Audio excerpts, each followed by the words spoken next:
Dear students, this is Lohit Rameske, Assistant Professor of Commerce, Srimati and CYR Government First Grade College, Avada. So, dear students, in this session, I am going to record the video about the explicit and implicit cost. So, in which we are going to discuss about how the explicit cost and implicit cost works. Let's understand this. So, here by defining the explicit cost, we can understand what is explicit cost. So explicit costs are those costs which can be incurred or involved in an immediate outlay of cash from the business. So that means the business organization or business firm has to pay the cash immediately. The cost is incurred when any production process is going on or any business activities conducted during the normal course of business. So that means they have to pay immediately, or otherwise operations of business or business activities may be stopped or halted, or they may get affected. So the cost is charged for this use of factors of this production like land, labor, building, machineries, capital, and so on. So for all this, they need to pay immediately. So they are in the form of rent, salary, material, wages, and other expenses like electricity, stationery, postage charges, etc. So here the explicit costs show that payment has been made to the outsiders while business is carried on. So that means whenever business activities are going on, the business organization has to pay to the outsiders for this business activity, for their business activities. So here the rent is paid for using buildings, machineries. The salary is paid to the employees regularly, and the materials, for materials purchase, they have to pay the suppliers, and they have to pay the wages to the laborers regularly, and the electricity charges. So if they don't pay, definitely they can't operate their manufacturing activities. So they have to pay for to maintain the office stationaries. So they have to pay to use the records and maintain some documents. And for postal services, they need postage charges.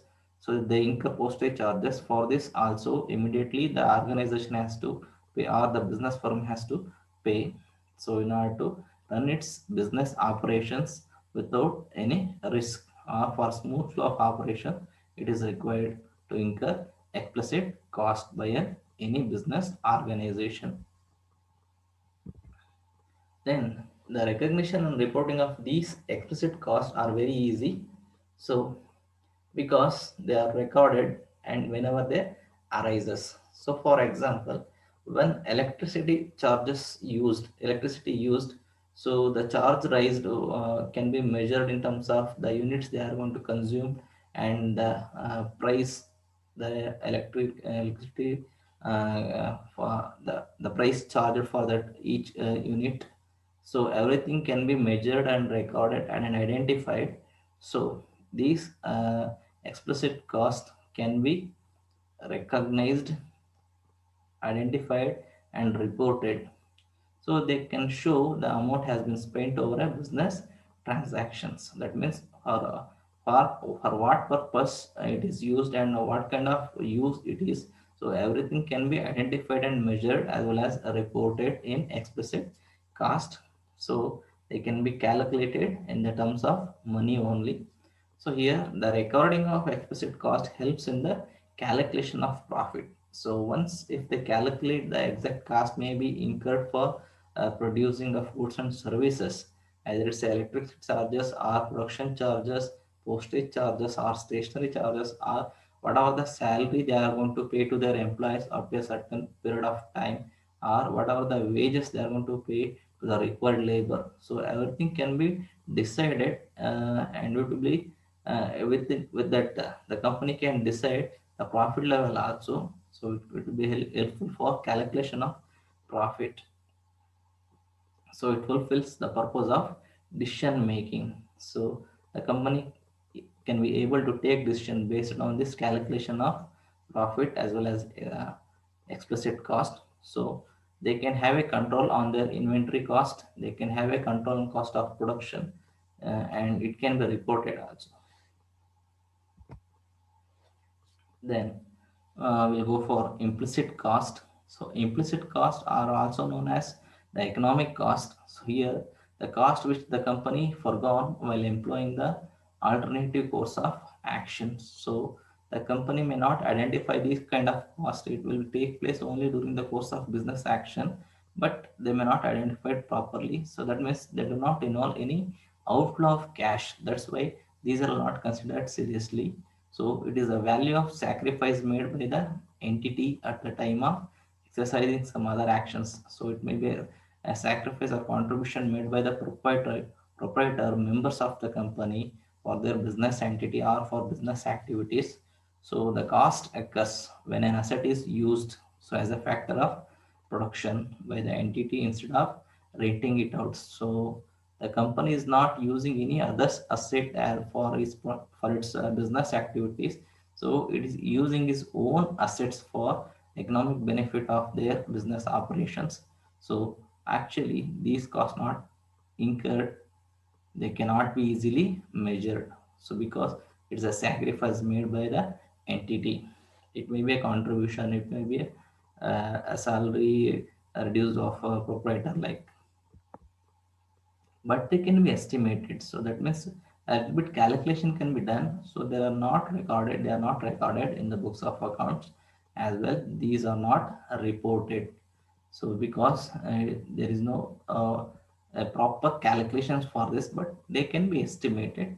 So it helps in decision making regarding the replacement of any asset. So based on uh, the contribution made by the members or the business entity towards business activities, the assets can be replaced with the help of that information regarding uh, these costs.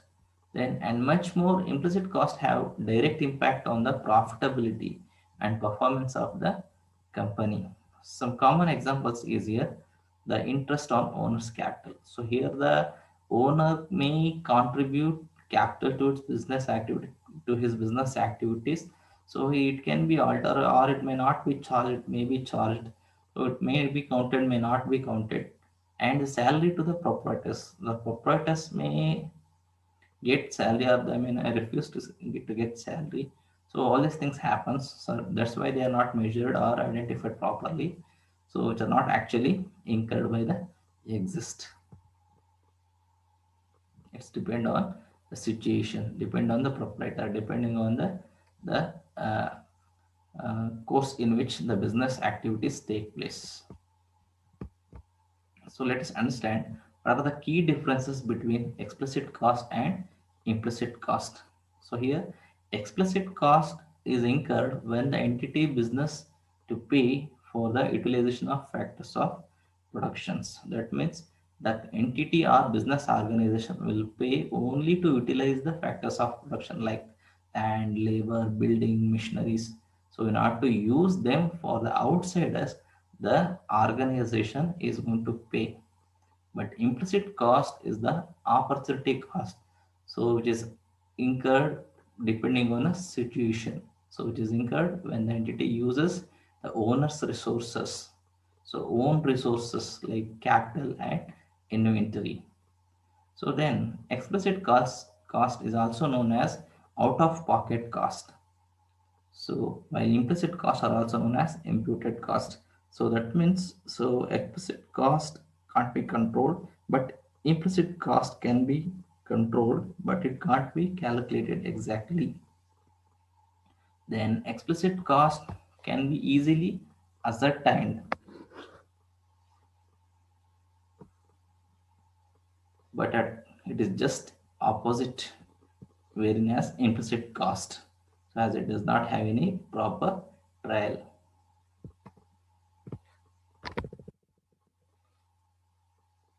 Then the next difference is the measurement of explicit cost is objective in nature. So that means with an objective, this cost is incurred because it is actually incurred, whereas implicit cost occurs indirectly, and that is why it is measurement is subjective. It's left to the decision makers. But for the explicit cost, they have to decide the objective and they have to incur the explicit cost. And explicit cost helps in calculation of both accounting profit and economic profit. But at the same time, conversely, implicit cost helps in the calculation of only economic profit. So that means it tries to reduce the uh, uh, cost of production and try to produce maximum output by putting all efforts it's made by the entity side. But explicit cost is calculating both kind, that is accounting profit and economic profit, in which the company may get by utilizing the resources, whether it's fixed resources, whether it's own resources or resources availed by the outside. Then the explicit cost is recorded and reported to the management. So because it can be identified, that's why it can be recorded and reported. On the other hand, the implicit cost is neither recorded nor reported to the management, because it arises only based on situation, or it's left to the business entity. So after discussing these explicit cost and implicit cost, we'll come to know that explicit and implicit cost are similar to fixed cost and variable cost, but they are incurred based on the nature of business, that means on the type of business, the term of business, that means for what time, amount of time they are going to uh, conduct business activities, whether short term, mid term, or long term, and requirement of, that means if production requires, depending on the requirements of production sizes, plans, and operations, these costs may incur. So with this, I conclude my session. Thank you.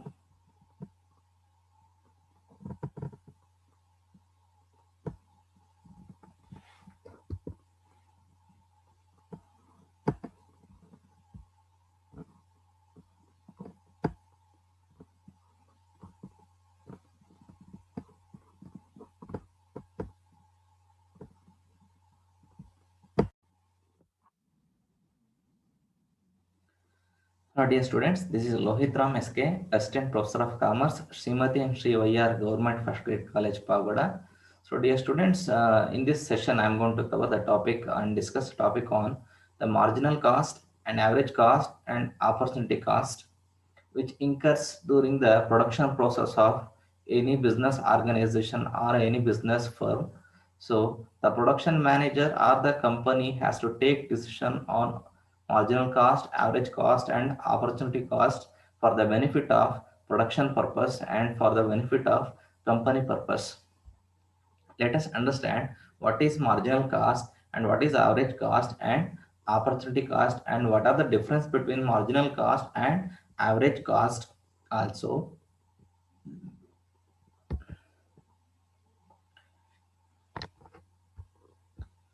So here the marginal cost, the first we have to discuss, the marginal cost is the increase in the total cost of consequences of increase in production unit. So that means if the total size of production increases, in addition to the existing one, so then the cost which is incurred as additional, it's called as marginal cost. So suppose, take for example, if 100 products are producing at a regular level, but if the company or if the firm decide to produce more than 100, it may be 101 or 105. So though for producing those extra units, the cost incur is called as that additional cost or marginal cost. So, or in mathematical terms, so it is the first differential quotation of the total cost function, we can say.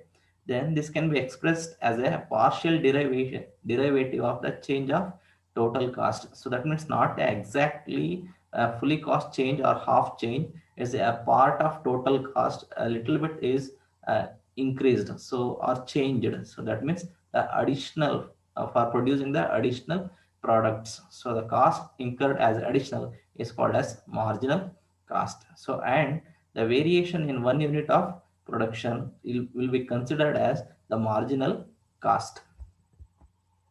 And so the marginal cost we can take in the loss of return to scale. we can discuss on the marginal cost in relevant to the law of return to scale. So we have seen in the previous sessions that law of return to scale has three levels. One is increasing return, constant return, and decreasing rate of return. So the in the law of increasing returns, that implies that production is increasing more and more. So in the first phase of the law of return to scale, the production capability is more and more and increasing more and more. So the additional cost is going to be incurred according to this, the law of increasing returns. So with the impact of one additional unit of production, that means the additional production is will take place in the first phase of law of return to scale. So therefore, the marginal cost is gradient. So as the second derivative of marginal cost is below zero, because whenever there is a bulk of production take place in addition to the existing one, the total cost of production may get reduced. So that means that at the time the marginal cost is zero, and the firm is reducing marginal cost as a result of increased production or additional production or expanded production, or we can say extended production. Then, in the second scenario of law of constant returns, so that means after law of return to scale, that means increasing rate of return to scale in the law of return to scale. That's the second stage is law of constant returns, where the returns is constant, not increased nor decreased. So where the total cost curve is regular and smooth, and change in productions is not much as compared to the previous phase, that is law of increasing return to scale. So where the cost curve is regular, so it will not move. Cost curve means we have seen the diagrams and graphs. So in that cost curve may move differently. It may upwards or downwards. So but at this stage, so it may not move further or extra downwards or upwards. It remain a constant one. So here, to maintain the same marginal cost and marginal cost gradient, that is zero, so the law of diminishing returns applies. The marginal cost, the marginal cost will not be incurred more and more. So it's in the hands of producer or the manufacturer to maintain a qualitative inputs if they are going to use. That means, so without incurring additional cost, they have to maintain the additional increase in production rate and returns rate. So then the last phase will apply in the marginal in the rate of returns, that is law of diminishing returns. So apply, it will be applied where the total cost curve is convex. So you know the concave and convex are all these things. So here when the production is going to be increases, so and additionally the cost is also going to be increases at that time. So the law of diminishing returns applies where total cost curve is convex to the origin point.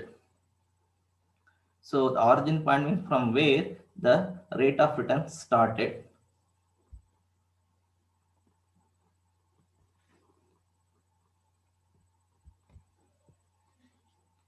Then, and the marginal cost increases monotonically. That means the other cost may not increase as much increase in marginal cost, but being marginal cost gradient positive when production is increases. So it will not yield any uh, negative cost during increasing production, but the firm's decision to maximize the profit depending on greatly if marginal costs are lower than the price of product. So that means the price of the product in which they are going to sell the goods and services, so that a price of product is more than the marginal cost which is incurred for producing a additional products and services. So the expanding production until marginal cost is equal to price. So the marginal cost should not be a higher one.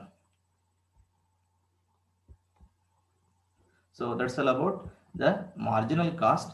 So here the marginal cost should be incurred, so not more than that expected, and it should not it should be equal to the price of in which the products are sold.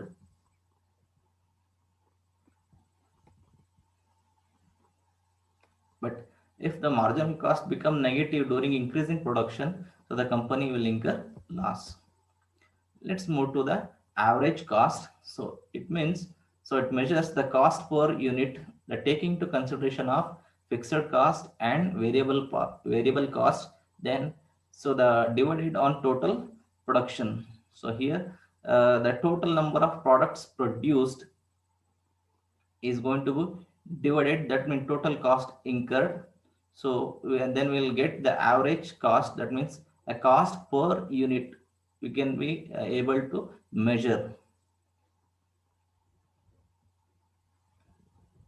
So here the average cost can be explained in two components, that is variable cost, where it include only cost related to the velocity of production. So that means a slightly increase in production scale. So where this variable cost is incurred. For this also we can calculate average cost or per unit cost. For example, so here if 1,000 rupees incurred to produce 100 units, so that 1,000 rupees will be divided by 100, so then you will get a 10. So that means a per cost production. So then fixed cost, so which is relevant to the investment required to produce the firm, but it does not depend on the velocity of production. Because why? Because whether the production may run or may not run, or whether it increase or decrease, the fixed cost is always fixed for a long time, or up to a certain time. Then the average cost starts declining as a result of average fixed cost falls with the velocity of production. So whenever the velocity or increasing capability of production decreases, so the average fixed cost or the average cost is also going to be fall or decreases, because there is no additional production or extra production, or ability of extension of production activities will stop or become stagnant at that time. So however it rise when the firm requires to increase the fixed factors of production to move a new lower point and develop a scale of economies. That means, so they have, the company want to produce maximum of output, maximum production at lower cost. So at that time the company will increase the fixed factors of production. That means the inputs they are going to use, a labor, capital, machinery, anything, so it may be called as labor factors of production. So at that time the company want to increase more number of productions with a newer lower point, means so with a lower cost, with a new lower cost compared to the previous one. So as a result of the behavior of this fixed and variable cost, the average cost shapes in U form in the diagram. So it's not moved to the left side or right side of the diagram. So that means it started from the origin. So that means OY axis and OX axis you have seen in the previous sessions, that how the cost curve moves. Then the usage of average cost is useful to know about total cost incurred by the firm based on the units of production. So that means the total cost is going to be incurred for entire production, but for at each level what will be the cost is going to be incurred and how it affects on production process will come to know by with the help of this average cost. So then if the firm is looking to return on investment, so that means the if the company want to get a return on investment, the price should be equal to average cost. So that means in the price in which the company is going to sell the goods and services, that should be equal to the per cost unit of the production. Then to recover the fixed cost and variable cost also. So the price should be equal to average cost. Let us understand the differences between the marginal cost and average cost. So the first difference is the minimum scale efficient. So here the marginal cost before reaching the minimum scale efficient, it will increase and it will be below average cost or lies below the average cost in the diagram. So whereas in average cost, so after reaching the minimum scale efficiency, so the average cost average cost curve starts to rise or starts to change. So here the marginal cost will be changed depending on the production capacity, but the average cost is always measures the total cost per unit. Here the shape of curve, so that means marginal cost curve can be convex or concave, but the average cost curve always have take the shape of U. Then so here the marginal cost may not be separated from the total activities, but the average cost may be separated to know the each level of per unit production unit. Then the marginal cost used as a criteria to measure the level of profit.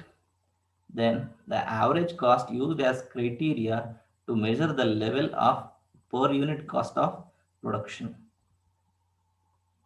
So these are all the differences between marginal cost and average cost. Let's move to the other cost which is involved in production of goods and services, that is opportunity cost. So opportunity cost is not the actual expenditure, but it is the revenue that would be earned by producing any commodity. So that means, so opportunity cost is which is the next best alternative good that it is sacrificed. So that means whenever the company having a different solution and plans, so many alternatives it going to be take for production activities. So the left one, so the another alternative which have good best solutions for the productional problem or productional activities, so which was not, which was sacrificed. But if, without sacrificing, if the company uses that the other alternative as an opportunity, so then it will be called as opportunity cost. So opportunity cost also called as alternative cost. So here it is the next best alternative commodity could be produced. So that means if the company producing A, B, C products, so A also a good plan, B also a good plan, C also a good plan. So the company chooses only A, but the B and C also a good alternative cost in which the company able to produce the goods. So it's a neglected cost, or so it can be used or may not be used. So with the same value of factors that they are going to put for productional activities, that means the input factors, the man, material, machine, and the total hours, method, technology, or anything, so which are more or less the same. So that means each alternative have the same kind of input factors, but they are alternative one, so that may be used or may not be used. So the opportunity cost is the next best alternative commodity could be produced with the same value of factors which are more or less the same. So after discussing all this, that marginal cost, average cost, and opportunity cost, we will come to know that so these costs incurred based on the objective of the productional policies or the company objectives, and the velocity, the that means extending capability of production, and the decision of management to produce the number of goods and services and sell the products at a price in which it should be equal to the average cost or marginal cost to get the expected returns, and the criteria for which they are going to use this, that means marginal cost, average cost, to know their profit level, their unit operations, and other as well as to know their opportunity cost in which they can also produce the maximum product or a best product services for the company purpose. So with this I would like to conclude my session. Thank you.